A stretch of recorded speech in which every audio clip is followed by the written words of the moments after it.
To make coffee, first decide which method you want to use. A few options include a conventional coffee maker, a French press, or a pour-over dripper. To brew coffee in a coffee maker, first fill the reservoir with water. Use about 6 ounces, 180 milliliters, of water for every cup of coffee you want to make. Next, put a filter in the basket located under the lid of the coffee maker. Measure 1 to 2 tablespoons of coffee grounds per cup of coffee into the filter. Then, close the lid and start the coffee maker. Pour and enjoy. To make coffee with a French press, first heat 2 times the amount of water than coffee you want to make. While the water is heating, measure 2 to 3 tablespoons of coffee grounds into the press. When the water is almost boiling, remove it from the heat. Pour enough hot water into the press to completely saturate the grounds.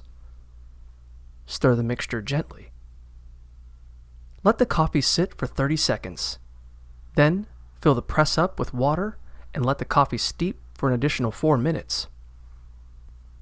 Finally, put the lid on the press and slowly push down the plunger until it reaches the bottom of the press. Serve and enjoy. To make coffee in a pour-over dripper, heat about 20 ounces, 600 milliliters, of water in a kettle. Set the pour-over coffee dripper over your mug and place a filter in it.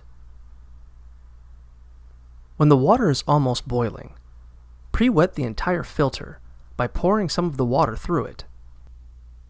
Empty the water from the mug. Next, add 2 to 3 tablespoons of coffee grounds to the filter. Now, start to pour the water over the coffee grounds, starting from the outer edge of the filter and moving towards the center in a spiral. Once all the grounds are wet, let the coffee bloom for about 30 seconds. Then, slowly pour the remainder of the water over the grounds, pausing occasionally to allow the coffee to drip down into the mug. Serve and enjoy.